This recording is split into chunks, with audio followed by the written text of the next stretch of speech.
Hello friends, नमस्कार। स्वागत है आपका अपने YouTube channel success reel notes में। फ्रेंड्स, आज हमारा पेट इतिहास में जो है टॉपिक है गुप्त साम्राज्य। उसका पार्ट 1 हम लोग कर चुके हैं। जिन लोगों ने पार्ट 1 नहीं देखा है वह वीडियो की प्लेलिस्ट में जाकर पार्ट 1 देख सकते हैं। इसका हम पार्ट 2 देखेंगे। उससे पहले फ्रेंड्स, अगर अभी तक आपने हमारे चैनल को सब्सक्राइब नहीं किया तो सब्सक्राइब जरूर कर लें, क्योंकि हमारे चैनल पर जितने भी कॉम्पिटिटिव एग्जाम हैं उन सभी की तैयारी 100% सफलता की गारंटी के साथ कराई जाती है। तो फ्रेंड्स, वीडियो को लाइक जरूर करें और अपने दोस्तों में शेयर जरूर करें। चलिए वीडियो को शुरू करते हैं। फ्रेंड्स, हमारा यहाँ से जो है टॉपिक नए सेशन से स्टार्ट होना है। नगर प्रशासन के प्रमुख अधिकारी को क्या कहा जाता था गुप्त काल में? बहुत ही बार क्वेश्चन पूछा गया है। तो उसे पूर्वपाल, नगर रक्षक या द्रांगिक जो है कहा जाता था। आपको यह ध्यान रखना है। और प्रशासन की सबसे छोटी इकाई क्या थी? मोस्ट इम्पोर्टेंट, कई बार पूछा गया है कि प्रशासन की सबसे छोटी इकाई गुप्त काल में क्या होती थी? तो ग्राम होती थी। और इसका सर्वोच्च अधिकारी कौन होता था? तो सर्वोच्च अधिकारी ग्रामीक या महत्तर होता था। मोस्ट इम्पोर्टेंट विषय के अंतर्गत कई ग्राम आते थे, क्यों विषय जो है अपने आप में उसमें लगभग जो है 10 से 15 गांव आ जाते थे। नेक्स्ट है हमारा ग्राम और विषय के मध्य क्या चल रहा था? पेठ, जिसे ग्राम समूह कहा जाता था। और राजा के पास स्थायी सेना होती थी और सेना के प्रमुख अंग बहुत पूछे जाते हैं। 4 होते थे। कौन कौन से? पदाति, रथरोही, अश्वारोही और गज सेना। और मोस्ट इम्पोर्टेंट अगला पॉइंट है, गुप्त काल में कर कितने प्रतिशत तक वसूला जाता था? बहुत ही पूछा जाता है। तो 1/4 से 1/6 भाग तक कर वसूला था। और पुलिस विभाग का मुख्य अधिकारी, या तो कई बार पूछा गया है, पुलिस विभाग के मुख्य अधिकारी को क्या कहा जाता था? तो उसे दंड पाशिक कहलाता था। पुलिस विभाग का मुख्य अधिकारी मोस्ट इम्पोर्टेंट। और यह भी हमसे क्वेश्चन कई बार पूछा गया है कि चाट और भाट किससे संबंधित है? तो यह पुलिस विभाग से संबंधित हैं। और अगर आपके ऑप्शन में या नहीं है तो गुप्त साम्राज्य है, तो वो गुप्त साम्राज्य आपका राइट आंसर हो जाएगा। बहुत ही पूछा जाने वाला क्वेश्चन। नेक्स्ट हमारा यहाँ से जो है क्वेश्चन पूछा फ्रेंड्स, यहाँ पर मैं फ्रेंड्स आपको सिर्फ वही क्वेश्चन बताऊंगा जो पेपर में आने की संभावना है। मैं यहाँ पर फ्रेंड्स आपका जो है बेफालतू के प्रश्नों पर टाइम बिल्कुल भी वेस्ट नहीं करूँगा। सबसे पहले आपसे यही क्वेश्चन बहुत पूछा जाता है कि गुप्त काल में कितना कर वसूला जाता था? तो उपज का 1/6 भाग कर वसूला जाता था। Most important. और यहाँ से जो है किसी भी प्रकार की कोई भी क्वेश्चन बनने की संभावना नहीं है। तो आगे बढ़ते हैं। जो हमारा क्वेश्चन पूछा जाना है उसी पर हम सीधे डायरेक्ट चर्चा करेंगे। नेक्स्ट हमारा यहाँ पर जो है इसके बारे में देख लेते हैं थोड़ा। त्रिमूर्ति के अंतर्गत गुप्त काल में ब्रह्मा, विष्णु, महेश की पूजा आरंभ हुई थी। त्रिमूर्ति के अंतर्गत यह भी क्वेश्चन पूछा गया है। क्वेश्चन अब हमारे यहाँ से पूछे जाते हैं। यह क्वेश्चन बहुत ही पूछे जाते हैं। दशावतार मंदिर कई बार पूछा गया है। दशावतार मंदिर कहाँ है? तो यह देवगढ़ ललितपुर में है, जो कि उत्तर प्रदेश में पड़ता है। और भीतर गांव का मंदिर, जिसे ईंटों द्वारा निर्मित है, जहाँ यह जो है भीतर गांव कानपुर उत्तर प्रदेश में पड़ता है। Most important. ये सारे जितने हैं मंदिर बहुत ही इंपॉर्टेंट है। विष्णु मंदिर कहाँ है? तो यह तिगवा जबलपुर मध्य प्रदेश में है। और पार्वती मंदिर यह जो है नयना कुठार मध्य प्रदेश में है। शिव मंदिर यह जो है खोह नागौद मध्य प्रदेश में है। और दूसरा जो है हमारा शिव मंदिर या भूमरा ना नागौद मध्य प्रदेश में है। नेक्स्ट विष्णु मंदिर उदयगिरी मध्य प्रदेश में है। और लक्ष्मण मंदिर यह जो है सिरपुर में स्थित है। नेक्स्ट हमारा यहाँ से क्वेश्चन बन सकता है, सांस्कृतिक उपलब्धियों के कारण गुप्त काल को भारतीय इतिहास का स्वर्ण युग कहा जाता है। बहुत इम्पोर्टेंट, एकदम रट लीजिए कि किस किस काल को जो है स्वर्ण युग कहा जाता, तो गुप्त काल को स्वर्ण युग कहा जाता है। बहुत ही क्वेश्चन पूछा जाता है। नेक्स्ट है हमारा यहाँ पर, उदयगिरी के मंदिर को चंद्रगुप्त विक्रमादित्य के सेनापति वीरसेन ने बनवाया था। उदयगिरी के गुहा मंदिर में विष्णु के वराह अवतार की विशाल मूर्ति स्थापित की गई है। बौद्ध गुहा मंदिरों में अजंता तथा बाघ की गुफाएं धार मध्य प्रदेश महत्वपूर्ण है। यह गुफाएं विंध्य पर्वत को काटकर निर्मित की गई हैं। अजंता की गुफा संख्या 16, 17 और 19 गुप्त काल की मानी जाती है। यह आपको थोड़ा सा बस ध्यान रखना है। बाकी आगे देखते हैं।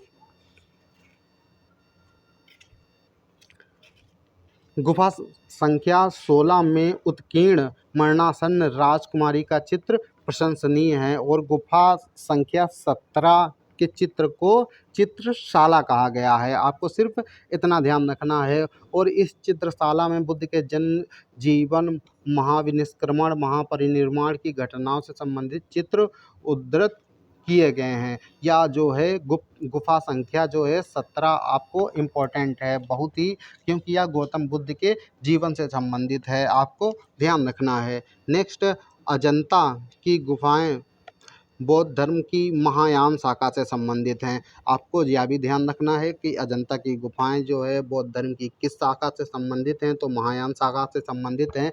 और अजंता की गुफाएं कहाँ हैं? महाराष्ट्र और औरंगाबाद, महाराष्ट्र औरंगाबाद में स्थित है। और इनकी संख्या कितनी है? लगभग 29 है। नेक्स्ट हमारा यहाँ पर क्वेश्चन पूछा जा सकता है कि गुप्त काल में ही आर्यभट्ट ने सर्वप्रथम शून्यवाद के सिद्धांत का प्रतिपादन किया कि पृथ्वी अपनी धुरी पर घूमती हुई सूर्य के चारों ओर चक्कर काटती है। या जो है कई बार पूछा गया है कि यह किसने कहा है, तो यह जो है आर्यभट्ट ने कहा है और शून्यवाद का सिद्धांत दिया।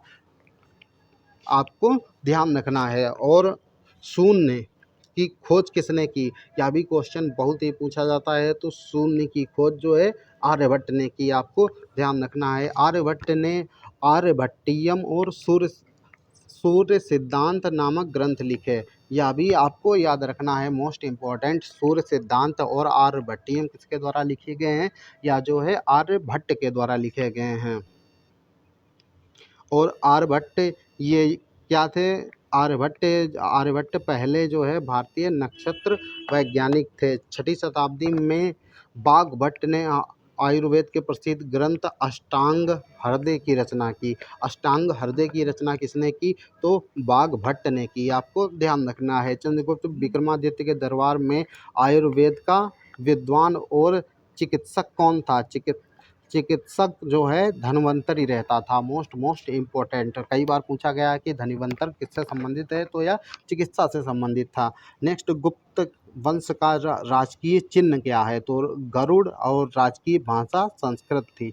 मोस्ट इम्पोर्टेंट, आपको यह याद रखना है। नेक्स्ट है, रामायण तथा महाभारत का अंतिम रूप से संपादन गुप्त काल में ही हुआ था। यह भी आपको ध्यान रखना है। नेक्स्ट है, गुप्त काल में चीनी रेशम को चिनांशुक और जो है रेशों से निर्मित कपड़े को दुगुल कहा जाता था। यह आपको केवल ध्यान रखना है। और गुप्त काल में विष्णु शर्मा द्वारा लिखित पंचतंत्र को विश्व का सर्वाधिक प्रचलित ग्रंथ माना जाता है। बाइबिल के बाद इसका स्थान दूसरा है। इसे 5 भागों में बांटा गया है: मित्र भेद और मित्र लाभ, संधि विग्रह, लब्ध प्रणाश और जो है अपरीक्षाकारित्व। ये हमारा 5वां भाग है। तो यहाँ से आपसे क्वेश्चन यह पूछा जा सकता है कि पंचतंत्र, या तो बहुत ही पूछा जाता है, पंचतंत्र किसके द्वारा लिखा गया है? तो यह विष्णु शर्मा के द्वारा लिखा गया है। किस भाषा में है? तो संस्कृत भाषा में है। और विश्व का जो है सर्वाधिक प्रचलित ग्रंथ है। बाइबिल के बाद इसका दूसरा स्थान है, आपको ध्यान रखना है। नेक्स्ट है, मंदिर बनाने की कला का जन्म कब हुआ था? तो यह भी जो है गुप्त काल में हुआ। यह भी बहुत ही पूछा जाता है कि मंदिर बनाने की कला किस काल में विकसित हुई थी? तो गुप्त काल में विकसित हुई थी। नेक्स्ट है, बारामीहिर की पुस्तक बृहत संहिता में नक्षत्र विद्या, वनस्पति शास्त्र और प्राकृतिक इतिहास और भौतिक भूगोल के विषयों पर चर्चा की गई है। बारामीहिर की पुस्तक कौन सी है? बृहत संहिता। अब आपसे पूछ लेगा कि बृहत संहिता के लेखक कौन है? तो इसके लेखक बारामीहिर हैं, आपको ध्यान रखना है। और बारामीहिर की अन्य पुस्तकें, बारामीहिर ने जो है पंच सिद्धांत, बृहतजातक और लघु जातक की रचना की है। यह भी आपको जो है ध्यान रखना है। नेक्स्ट है हमारा यहाँ पर ब्रह्मगुप्त गुप्तकालीन महान नक्षत्र वैज्ञानिक एवं गणितज्ञ थे। ब्रह्मगुप्त कौन थे? जो हैं नक्षत्र वैज्ञानिक और गणितज्ञ थे। उन्होंने यह घोषणा करके न्यूटन के सिद्धांत की पूर्व पूर्व कल्पना कर ली। प्रकृति की सभी वस्तुएं पृथ्वी पर गिरती हैं क्योंकि पृथ्वी स्वभाव से ही सभी वस्तुओं को अपनी ओर आकर्षित करती है। तो या सिर्फ आपको ध्यान रखना है, गुप्त काल में जो है पलकान ने पशु चिकित्सा पर हस्त्यायुर्वेद लिखा था, यह भी आपको ध्यान रखना है। और यहीं से आपका जो है गुप्त काल फ्रेंड्स समाप्त हो जाता है। इससे फ्रेंड्स जो भी क्वेश्चन बन सकते थे गुप्त काल से वो सारे क्वेश्चन मैंने इस वीडियो में करा दिए हैं। आप वीडियो को जो है 1 से 2 बार अच्छे से देखिए, आपको पूरा वीडियो समझ में आ जाएगा। तो फ्रेंड्स अगर अभी तक आपने हमारे चैनल को सब्सक्राइब नहीं किया तो सब्सक्राइब जरूर कर लें, और फ्रेंड्स अपने दोस्तों में वीडियो को शेयर ज़रूर किया करें, क्योंकि फ्रेंड्स अगर हम आपके लिए इतनी मेहनत करते हैं तो मात्र आप 1 सेकंड में चैनल को सब्सक्राइब, वीडियो को लाइक और अपने दोस्तों में वीडियो को शेयर कर सकते हैं। तो फ्रेंड्स मिलते हैं अगले वीडियो में, तब तक के लिए जय हिंद, जय भारत।